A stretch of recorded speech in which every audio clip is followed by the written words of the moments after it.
Welcome. Welcome to Creepy Conversations. I'm Nikki. I literally just welcomed people and then was like, okay, that was too much. And I'm Kalai. And we just realized that Americans say words differently. That's so random, right? Yeah, depending on like which region or like part of America, because you know how USA is so wide. It's huge. They're literally like bigger than Europe, I feel like. I think so too. I saw this TikTok of I think he was British, I don't know, but he was from UK, and he said the thought of having to take a plane just to see your friends in the same country is a wild idea for him. Because that's how it is in US, right? Like, you can be in a different state and you cannot drive. Like, unless you're insane, you would drive across states. And he goes like, oh, because in the UK, in like 6 hours, you can travel to 3 countries and then back again. Oh, shit. That doesn't happen in the Philippines, too, because we're an archipelago. Yes. Oh, speaking of, I also learned that a lot of the people from the U.S. don't know what an archipelago is. They also pronounce it as archipelago. And I was like, this is not right. I encountered like 3 calls that are like that are like, I don't know what that is. Like, oh, how...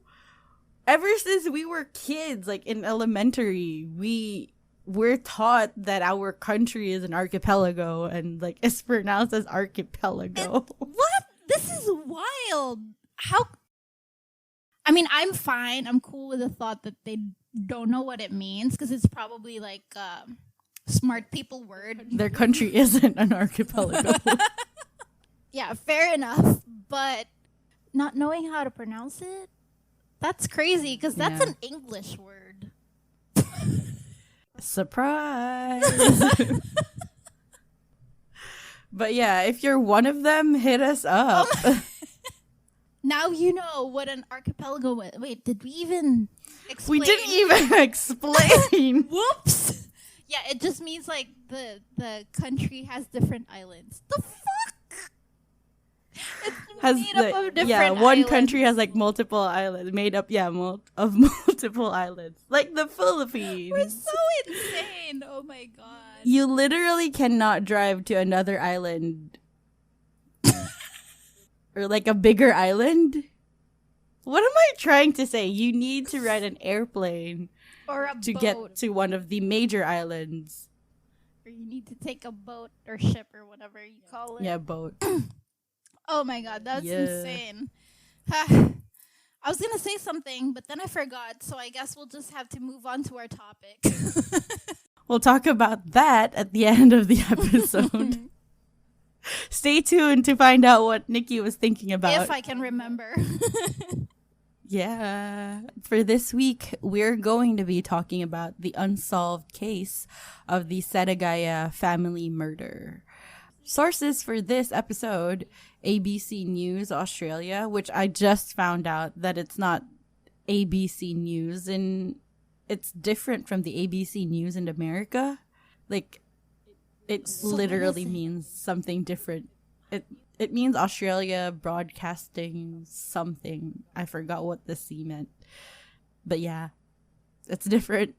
Asahi Shimbun, which is like a major news network in Japan. I also got some of my sources there.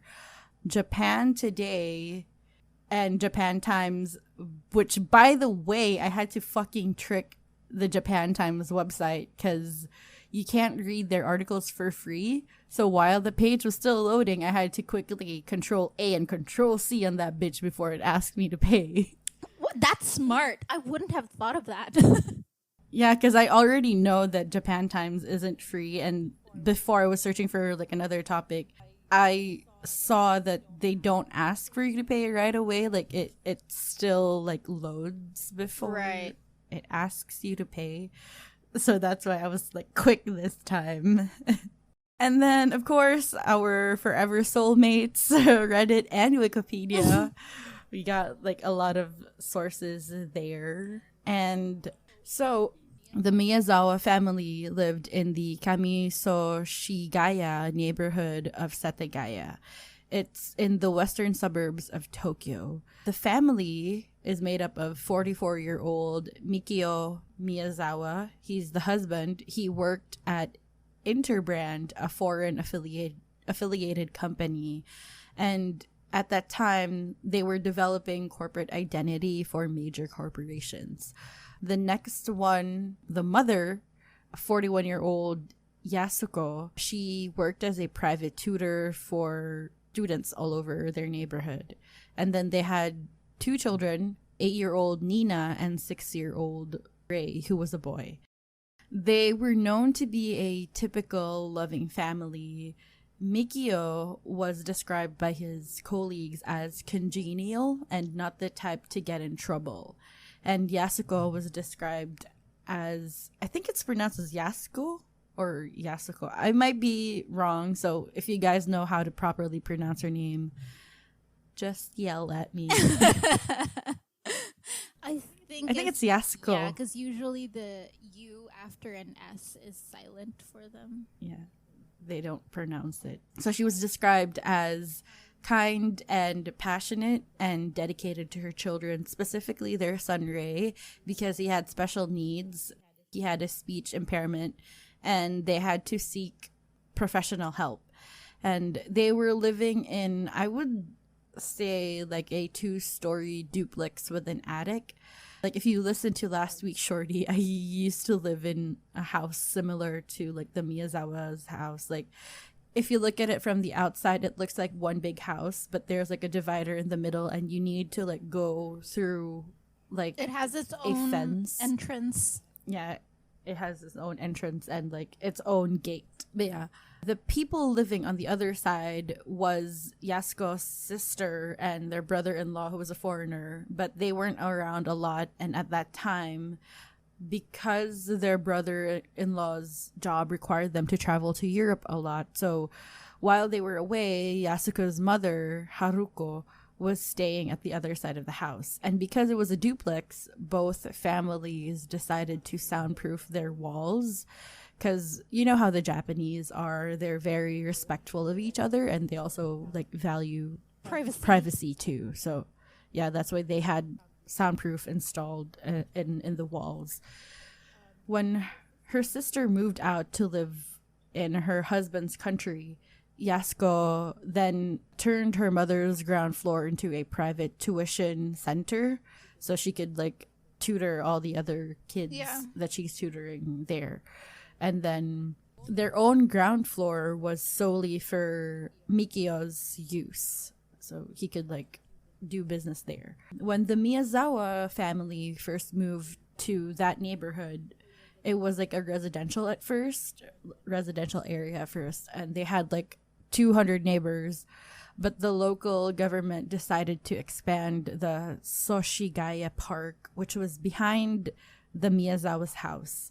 And then they had bought majority of the neighbors and they were trying to buy the Miyazawa's place. They originally were leaning into moving away and had already sold their lot, but they didn't move out yet, even though they have like sold their lot, because Yasuko was worried for Ray because he was going to therapy in a nearby facility. There was a university like really near the area, and Yasuko was also worried that their kids might have a hard time adjusting to wherever they were moving. Then they eventually decided to move since there was already a lot of foot traffic in the park, and then they were living like right behind a skate park, so it was becoming like way too noisy for them. Yeah, because you know how skate parks are even if the skaters are quiet, you can hear it. Yeah, the sound of the skateboard on the pavement will make noise. So they decided to move out like months after 2001, because that was, anyway, the thing that happened was in 2000. Mikio even got into like a fight with a couple of the skaters in the skate park for being too noisy. I can imagine. So yeah, yeah, and most of the skaters are young, so you know how we are when I was a teenager, I was an asshole, so I can only imagine. Of course, we know that. We were young once. We're still young. Come on. We all go through the asshole phase. So on the morning of December 31, 2000, it was a Sunday. At 10 in the morning, Yasuko's mother, Haruko, felt that something was off. As Yasuko was supposed to send the two children over to her care because she was going to prepare for New Year's Eve. And for those that don't know, in Japan, New Year's Eve is more important to them than Christmas. They usually go to temples and they usually have parties or like celebratory dinners when it's New Year's Eve.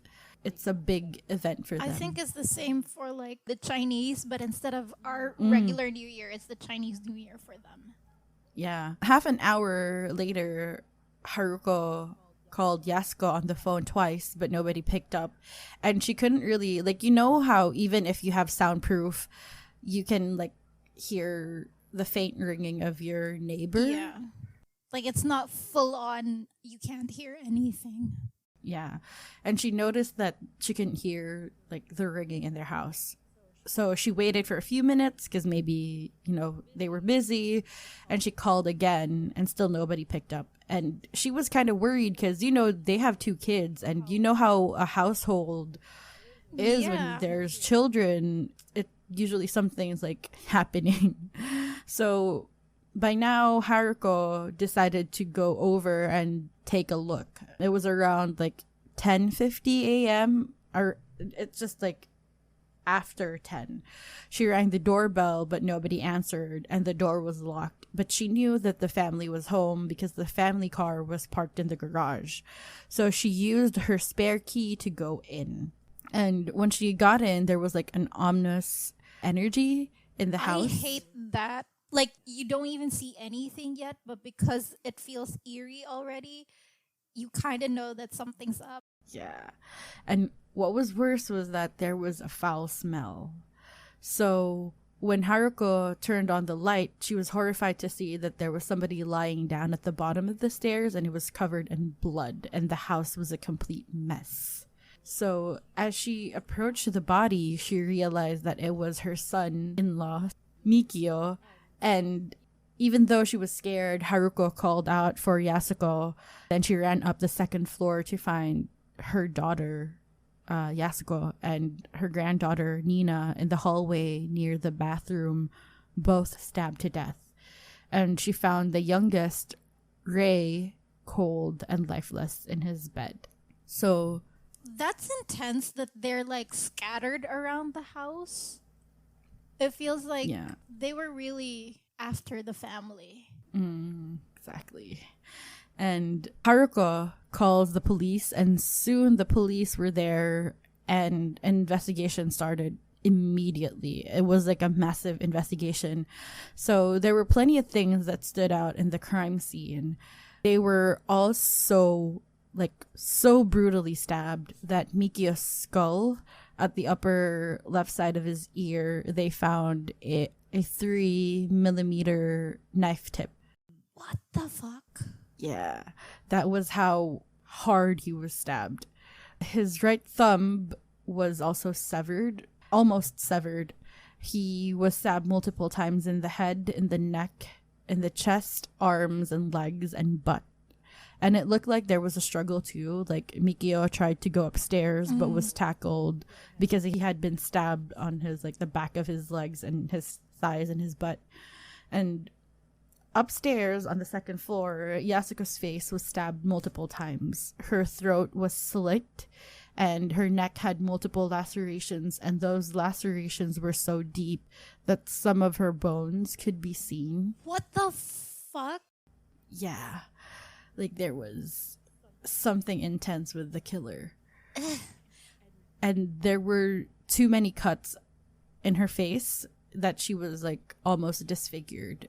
And Yasuko's body was over Nina's body, as if Yasuko tried to shield Nina. Like, she tried to use her body to shield and protect Nina. So she, like, died trying to protect Nina. Yeah, it's so fucking awful. This sounds like a crime of passion. Because, like, you know how they're really trying to kill them? And it's, like, really deep and it's stabbing and all that shit. Wow. Yeah. Whoever the killer is, he has some issues. Major issues. Towards the family. Yeah. The 8-year-old daughter, Nina, like Yasuko, she also suffered multiple stab wounds in the face and the neck. And she also had traces of being beaten up too. Like, it was like the killer punched her multiple times because she had like bruises all over her face and her body. In the bedroom of the second floor, the 6-year-old son, Ray, was found in the lower part of a bunk bed, or a double deck for the non-US people. His bloodshot eyes and bloody nose showed that the killer was very strong, and investigators believe that Ray was most likely killed in his sleep because there were no like indications of a struggle. So he was strangled to death in his sleep. Do you think this is like just one person? Because it doesn't sound like it. The investigators think that it's just one person, and later on, that's intense. I'll be like breaking down some of the evidence, so okay. Yeah, you guys will understand why they think it's just one person. The forensics analyzed the contents in their stomach and indicated the time of death should be around 11:30 p.m. on December 30, the night before they were found by Haruko. Investigators believe that the killer got in the open window of the second floor bathroom at the back of the house. As I mentioned earlier, they lived directly behind a skate park in Setagaya Park, and they believe that the killer gained access by climbing up a tree, and then the killer removed the screen. And a footprint was found outside and under the bathroom window, and parts of the plants had signs of being stepped on. And we actually have a picture of the location of the house, at which we will be posting on our website and on Instagram at Creepy Convos. So yeah, I sent the picture to Nikki because I wanted a different perspective of someone who like didn't know the story, because I don't really tell her what our topic is. No, it's interesting because like my assignment today was like, look at the picture and tell me how you would describe it. Zero context whatsoever. I didn't even know what we were talking about. She just sent me a picture of a house. I literally just sent it. And I'm like, okay, that's what I'm supposed to do. But their house looks like it's in the middle of nowhere. It's like literally their house and then grass and lot, whatever. In front of them is like a street. And beside them is like... That's behind. Oh, this is behind. Okay. And then... That's the skate park. Like the view from the skate park. Okay. But it's interesting because they have a gate-ish. Their house is surrounded by a cement fence wall, whatever. And then behind it is another layer of fence, which is like a divider between their house and the park. Mm. But the fence is, how would you describe this? It's like a wire fence wherein you can just climb on it or something. Yeah. And then it's filled with trees. But I get how they would be able to climb from the tree to the window because it's so near. Yeah, I agree. And the kind of fence that was put up, I think that was put up by the government. Mm-hmm. That's why they have like a cement fence, and then there's like another fence too. So you can tell the Japanese government loves their people, because the fence that they really sprung for the fence, it's not like the cheap chicken wire fence that makes noises. It's literally like made of metal that you can like climb onto, because it has like bars. It has horizontal and vertical bars too, right? Like, yeah. As someone who doesn't know how to climb, I can definitely climb that fence. Because it has a lot of like horizontal bars that you can just grab like put your onto. feet and hand Yeah. up. Yeah. And yeah, the trees are very near the house. It is. I feel like the trees grew there first, and then the government just put the fences to divide their property and the park.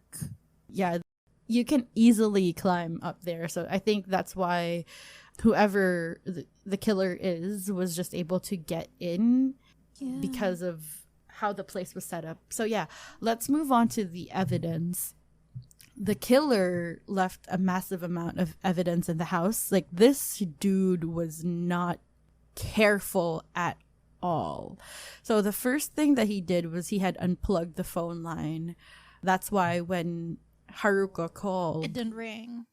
there wasn't there was no ringing. The killer also stayed inside the Miyazawa's house for what the police think is around 2 to 10 hours. He used the family computer. Like, they saw that he like went onto a bookmark site. Like, I think he was just checking the computer. Yeah. Like, probably checking what Mikio was doing before he died. And then he drank barley tea from their fridge. He ate their melon. The audacity. Mm-hmm. And he ate cups of ice cream. And in some sources, they say popsicle, but a lot of the sources say ice cream. And yeah, from their refrigerator. And the way he ate the ice cream was odd too, because instead of using a spoon, he squeezed the ice cream out of the container, which meant that he bit off the ice I cream. think so. He has major issues, okay? Go see a therapist, honey. Yeah, you can tell he's a monster because he bites his ice cream. Exactly. We were just having this conversation in a pregame, Yeah. I think.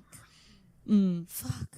So yeah, the weirdest thing was, I think this is like the first time I've ever read about this in like a murder case. The killer used their toilet and he didn't flush, and he left his feces Yuck. in the toilet. Why? I'm so confused. And their toilet was working. Like, he just really was like, okay, I'm gonna leave some of me here. Like, he was so confident that he's not going to get caught. Like, if you kill somebody, you have to think about not leaving evidence, right? I don't think he was thinking about that. And I also don't think it's like a serial killer thing wherein I kind of like the feeling of like the suspense of them guessing who I am. I don't think it's that. Because from the looks of it, I have a feeling he just wanted to vandalize the place. Like, he probably hated the family so much that on top of killing them, he wanted to vandalize the house. Yeah, he was disrespecting their home. For sure. And he also was like treating his injuries using their first aid kits and other sanitary products. Like, he used a napkin to, like, I don't know, treat his blood. Like, he used the napkin to absorb his blood because he was I'm pretty sure that he also like had knife wounds or something, because you know when you stab something, especially when they not fight. but like when you stab something, usually like your hand slips on the knife when you're like intensely stabbing something. So yeah, and he also like took a nap on the sofa in the second living room, which is like, how can you eat with dead bodies and like sleep with like, are you not afraid to get haunted or whatever? Like, this is wow. And plus, these are the Japanese. I would think that they had like a lot of respect for spirits and afterlife and all that, but this is next level intense. Why would you even stay? Like, I would understand if he kind of did it before he killed them, and then that, rather than killing them and then thinking, you know what, I'll chill. I'll linger in the place for a bit before I leave. Yeah, I'll make this my own house. Like, that's what he acted like he owned the For place. sure. Yeah, and then there were two murder weapons. The killer brought his own sashimi knife, which he left, and the other knife he used was a santoku knife that the police confirmed was from the Miyazawa's kitchen. The killer also left his fingerprints and blood all over the house, which sounds like a good thing, but both his fingerprints and blood had no match, and even his feces had no match in the database of the Tokyo police, meaning the killer didn't have any prior criminal record. And which is crazy because in Japan, they have a wider database. Like, you'll be entered in the system if you're brought to court. That's what I read. I don't know what the specifics are. If you're brought to court, then they get your fingerprints. But it is unlike in the US where you're only in the system if you actually go to jail. Like, in Japan, it's like a bit wider than that, and he still didn't like appear in any of the searches. And they analyzed his feces. It's gross, but I think it works. Yeah, like they didn't really find anything on it.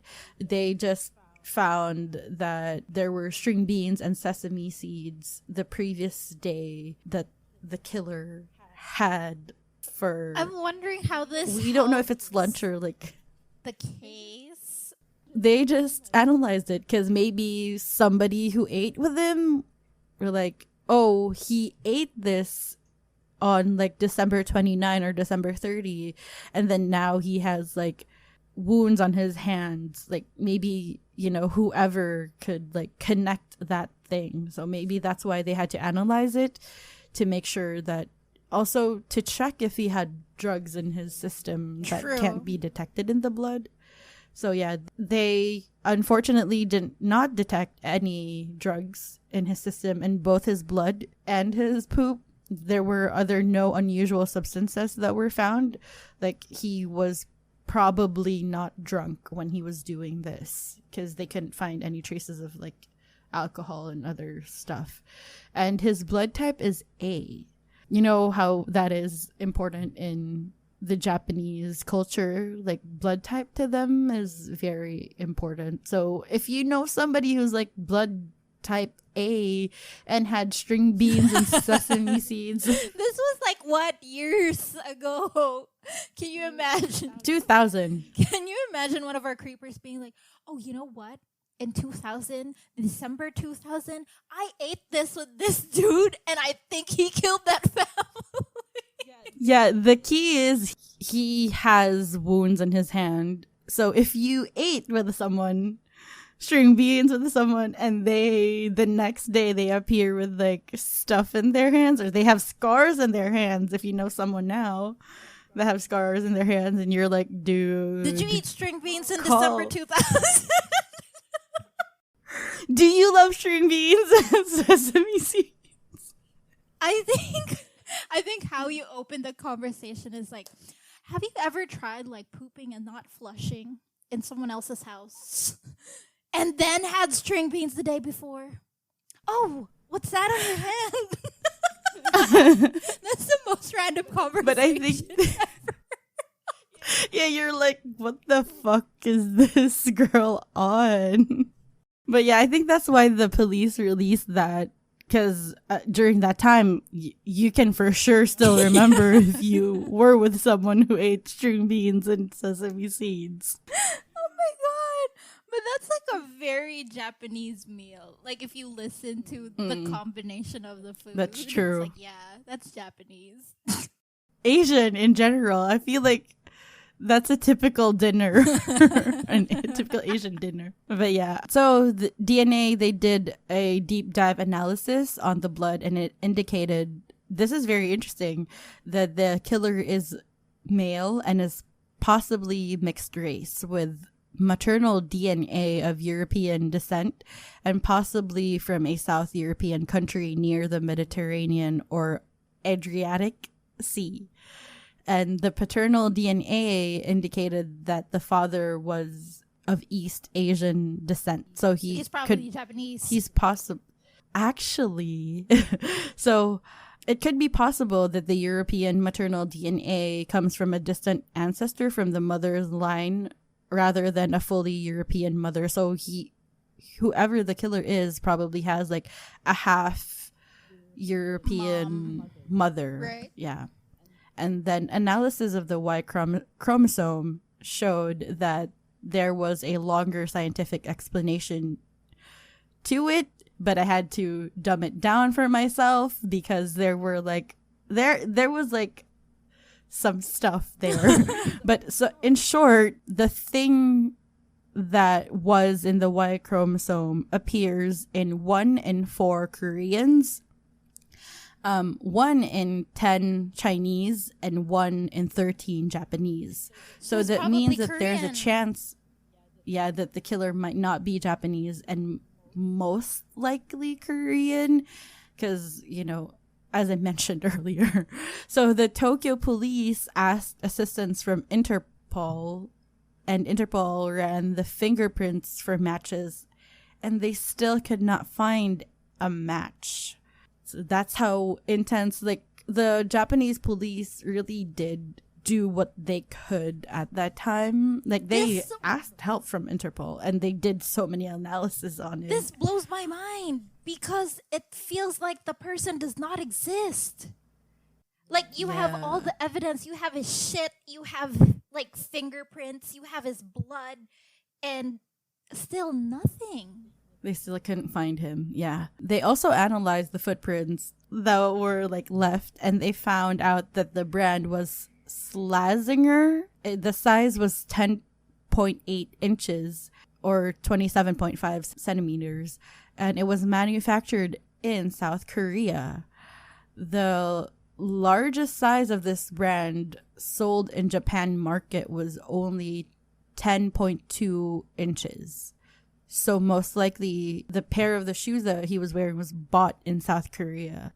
Then from October 1998 through to November 2000, this was like so specific. There were a total of 4,530 pairs that were manufactured in Korea. So they most likely believe that the shoes were from Korea. And aside from the shoes, the killer also left behind other apparels. Like, he left his clothes in the bathroom. I'm so confused why they couldn't find him. I swear to Yeah. God, like, what else do you need? Exactly. That's why this case is such a huge thing in Japan, because there's so much evidence left, but they still can't. They couldn't still find don't him. know who this person is. Yeah. So they released the brand, and they actually have like a mannequin wearing the outfit that he was wearing. Right. They got like the brand and everything. So he was wearing Uniqlo Air Tech jacket. He was wearing a gray Crusher hat, which kind of looks like a bucket hat. Mm-hmm. The bucket hat that's famous now. And then there was an unbranded scarf, which they found in like a department store, which was like, they found it sold in a department store in Japan. A sweatshirt. You know those baseball sweatshirts that have like different colors in the sleeves? Yeah. Like what Troy Bolton wears, like that. And then 1 Edwin glove, 2 black handkerchiefs, one of which was cut in the middle with a 1.2 inch or a 3 centimeter hole, and then a hip bag, which was manufactured in Osaka. They really went to find who the manufacturers were and when it was sold and how many were sold. And then the handkerchiefs and the hip bag were sprayed with Drakkar Noir, which is like a famous perfume. What is that? Oh, so it's a famous men's perfume. I clearly am not versed in that department. Oh, my dad used to wear it. Like, he has that in like one of his. He loved perfumes, so he wore a lot of different brands, but Drakkar Noir was like one of them. And I know for a fact that a lot of men love the smell of it. So it's a common. It's expensive, but it's also not That expensive. rare. It's not rare. There we go. It seems to me that the killer is a skater. Yeah, the way he Like, was, the clothes they were fashion wearing. sense. I mean, He dressed like a skater, or maybe he dressed like a skater to blend in, you know, the skate park, so that people won't be like, oh, there's this dude who isn't, you know, to like yeah. lay off suspicion. So that's why he was wearing clothes that were for teenagers or for like younger people. I don't think that's the case, because if he put thought in that already, why would he leave so much clues afterwards? That would just defeat the purpose of the planning in the first place, right? Yes. Anyway, he also stole 200,000 yen, which is equivalent to 1,926 US dollars. So he stole that in cash, but the Miyazawa's purses and credit cards were left intact. So yeah, the killer, they believe, is around 5 feet 7 inches tall, or 170 centimeters mostly for Europeans or the rest of the world. And he was slim build. Because of the windows, because the windows were square-ish like that. He was estimated to have been born between 1965 and 1985, which was 15 to 35 years old at that time, which is a wide age range. Yes. And I kind of have an issue with it because I don't think he's younger than 18. Later on, I'll explain why I think this dude is not younger than 18. Like, I feel like he's 18 and above. Oh, and the fact that you mentioned that he's like kind of skinny leads me to believe even more that he's a skater. Oh, but most Japanese men are Lanky. kind of skinny. Yeah. But he's Korean. Oh, yeah. Even Koreans, they're a bit, they're the stereotype men in Korea are skinny. True. Most Asians, actually, Asian men are known to be skinny. Filipinos don't count. Except the Filipinos. Blame it on the rice. Yeah. Oh, but most Filipino men are skinny when you really think about it. Except When you're younger, I guess. yeah. Besides the point. Yeah. Anyway. We are thinking too much about it. And based on the Miyazawa's wounds, it suggests that the killer is likely right-handed. The footprints also suggest that the killer knew about tactical movement. Very likely he might have had military background because of how he was moving and how he was always close to like the wall when he was trying to sneak in. And yeah. And then the police had deduced several specific clues to the killer's identity, but they were still unable to like apprehend the suspect. An analysis of Mikio's computer revealed that it had connected to the internet in the morning of the murders at 1:18 a.m. and again around 10 a.m. around the time that Yasuko's mother entered the house and discovered the murders. So they think that the 1:18 was the murderer, but the 1:10 a.m. was probably because, you know, he did kind of ransack the house. Mm-hmm. Maybe like the mouse was at the edge of the table and it fell. Yeah, or like it moved or whatever. Around 10 a.m. Yeah, like it moved. And the web page that was opened at around 10 a.m. was a bookmark page. So they think that the mouse was really like, it fell or something. It was moved. Yeah. Authorities believe that the killer had stayed at least around 1:18 a.m. because of the computer usage. And then the killer also like went through the cabinets and the drawers and dumped some of the items into the bathtub. Like the killer filled the bathtub with water and dumped some stuff in it. Things like ad brochures, like really random stuff. And trash, like the ice cream containers where he, like the ones that he ate from, he threw them in the bathtub. And then papers from a certain drawer were found in the tub. It was like he took a drawer full of papers and then dumped them in the bathtub because they found the drawer compartment in one of the in the floor of the bathroom. So he really Probably was just like got it and then randomly. Yeah. And then they looked at the papers that were dumped. There wasn't really anything important to it. Like they couldn't really like say, oh, this is what he was looking for or something like that. So the police aren't certain if the killer was searching for a specific item or staging it to look like a robbery, or if he was just creating a mess.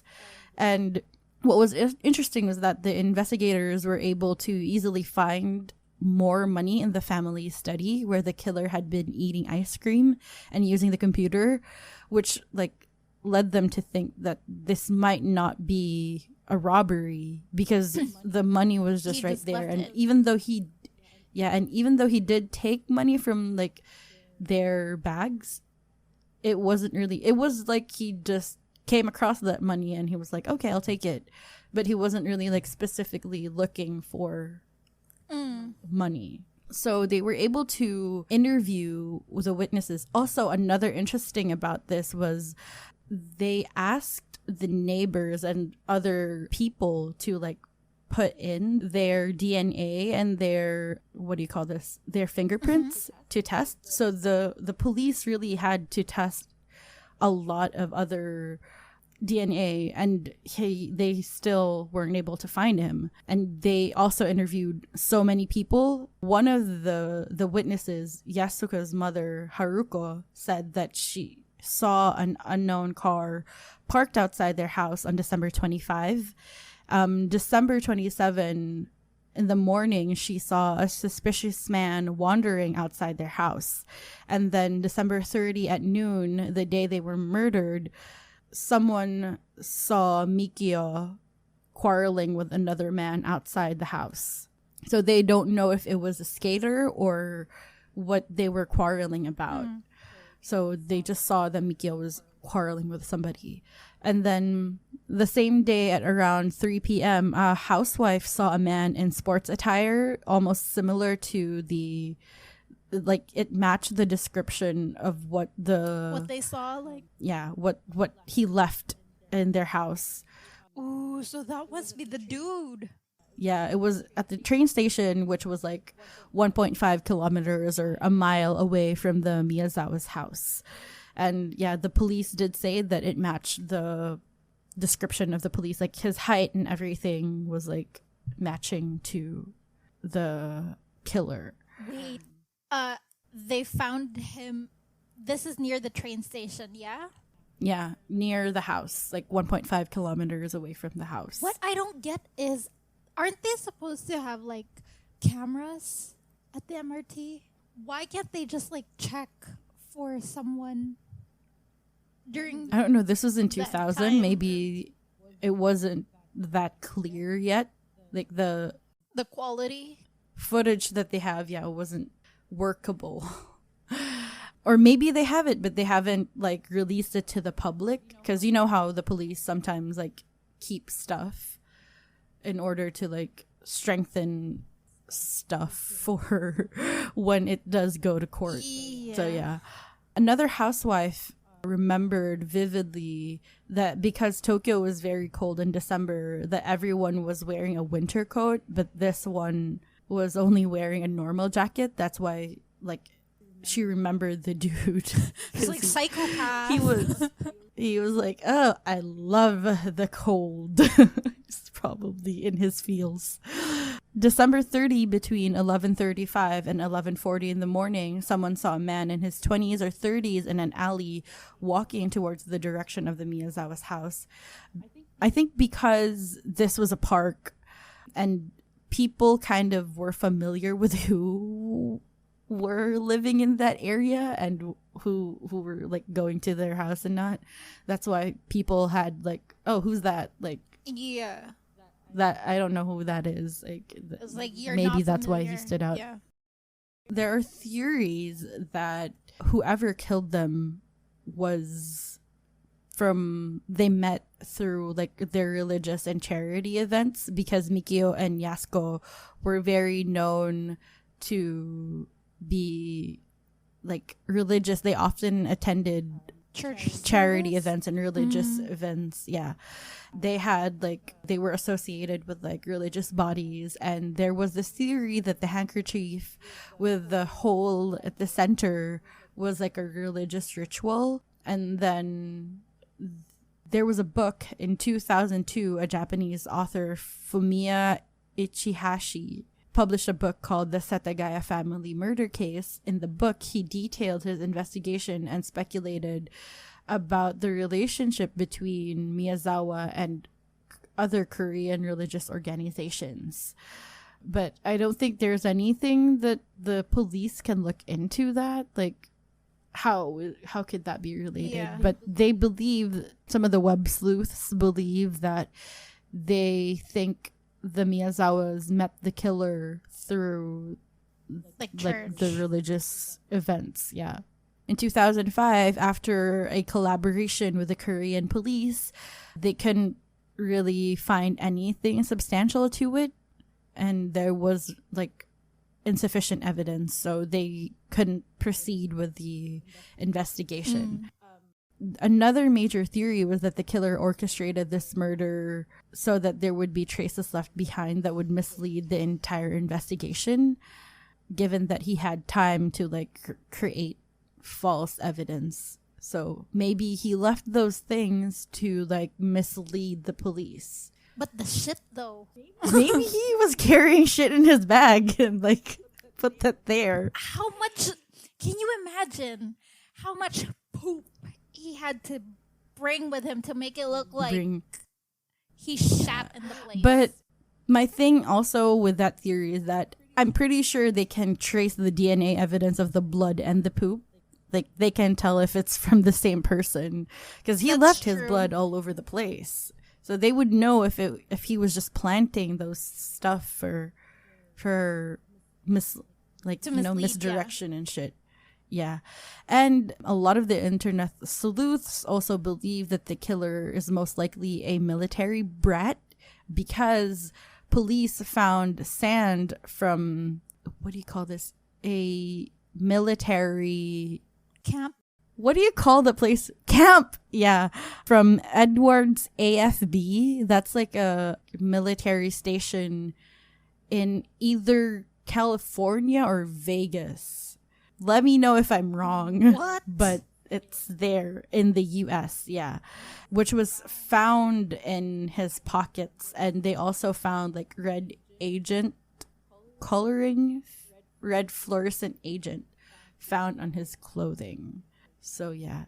Wait, so he was carrying sand from the US? Oh No, what? it wasn't like he was carrying it. It was like residue found in his bag. It was like he probably went there and then like had sand in the crevices Yeah. of the bag. They really had to like look into it. So yeah, most likely maybe this kid was like a military brat. And I read in Reddit, a lot of like the military dudes there commented on most likely if he was a military dude, because it was mentioned that he knew military tactic because of the way he entered the house. They believe that he's either from the Marines or something like that, like someone with direct combat, rather than someone from like the Air Force, which was where the sand was from. It was from like an Air Force base. Okay. So we don't know, because the sand was from the Air Force, but the military tactic that he used was most likely not someone from the Air Force, but someone from like the Marines and like, you know, someone who like goes into Yeah.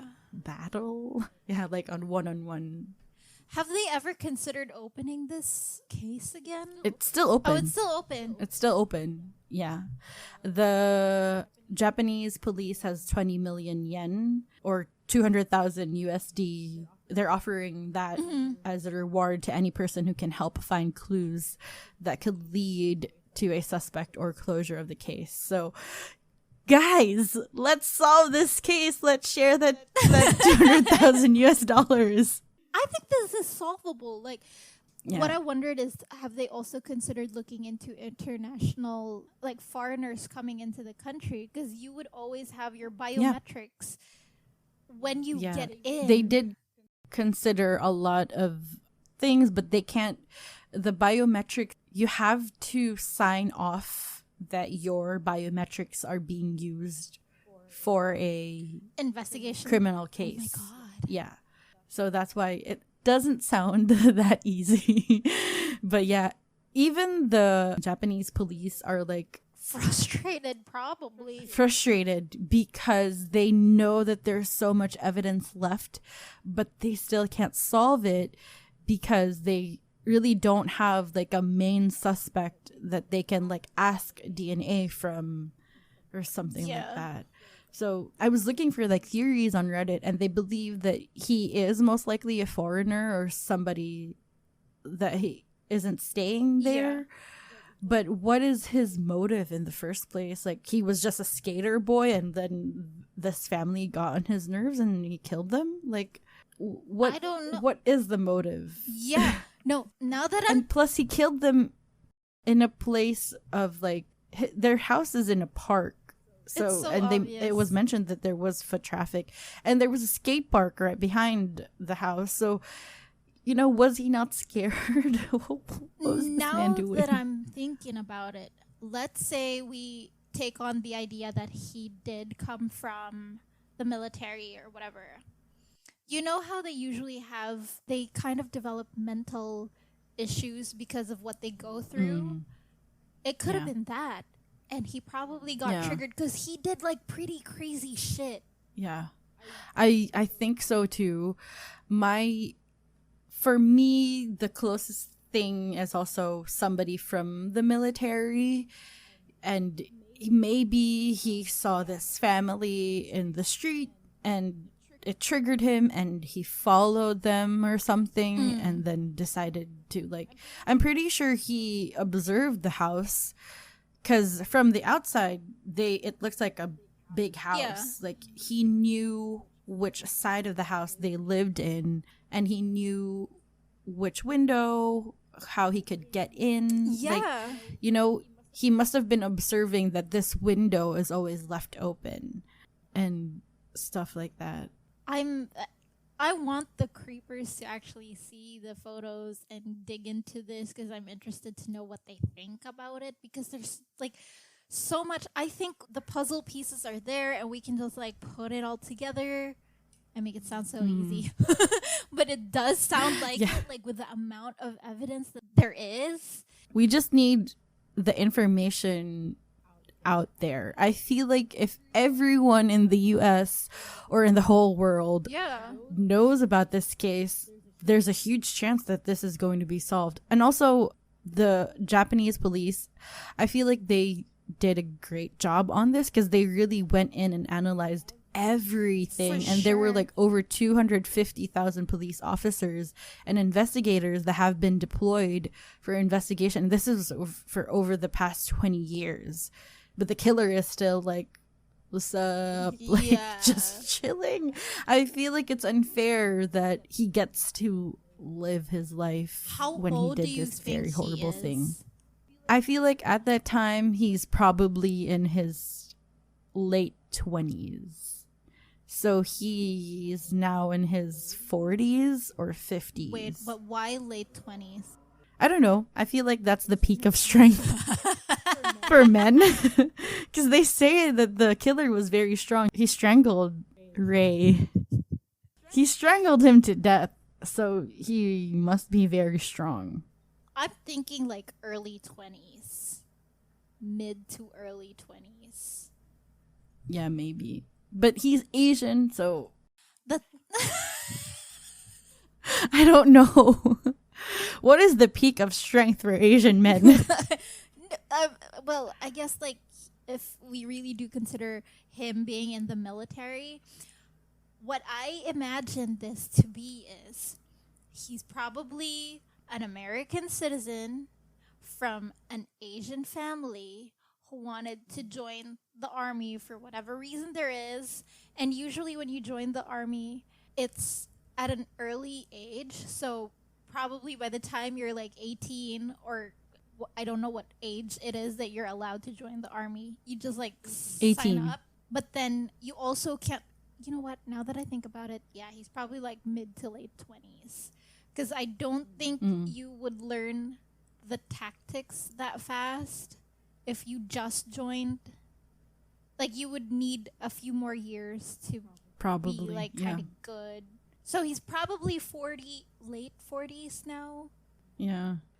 I feel like he is in his late 40s. At most in his late 50s. Yeah. But still, this man is still probably healthy. He probably still looks the same. If he is Asian, there is a chance that he kind of still looks like how he did before. Yeah. Oh, guys, if you know anyone who looks like they have European in their blood, they're Asian, but they look like they have a little bit of European in them, and they have scars in their hands. That's hard because scars on the hands fade easily. Like, they're not as prominent as like... It depends on how deep the cut is. But if they have scars and you feel like you have weird vibes around this person, send them to us. No, don't send them to us. Don't. Send them to the police. Yeah, police office. Not us. Leave us a message. We can't do shit. Leave us a message. Leave us a message. Let us see what he looks like. One last thing before we end. Let's end on a happy note. Every year on December 30, the police would pay homage to the Miyazawa family. Oh, that's sweet. One of the detectives assigned to the case, now retired ex-detective Mitsuko Matsumori, now takes care of Haruko, Yasuko's mother. She would constantly check up on Haruko and send her gifts, and she honors the Miyazawa family every December 30. And Haruko has like these dolls that are for like, I don't know what they're called, but they're dolls like right in front of her altar. So they're the moment you said dolls, like, one for each of them. I was like, I don't think that's cute. But no, okay. They're not like the regular doll. They're like the circle. Oh, okay. I take it back. I can imagine. Yeah, those, like, cute dolls. So that's like in front of her altar for each of the family members, and they honor them every December 30. Leave it to the Japanese to do all this. I mean, you would never. I've never heard other countries do the same, like as much as they do. I think that's sweet. I think that's really nice. But yeah, guys, if you find whatever we just described, if you have any suspects, let us know. Send us a snapshot.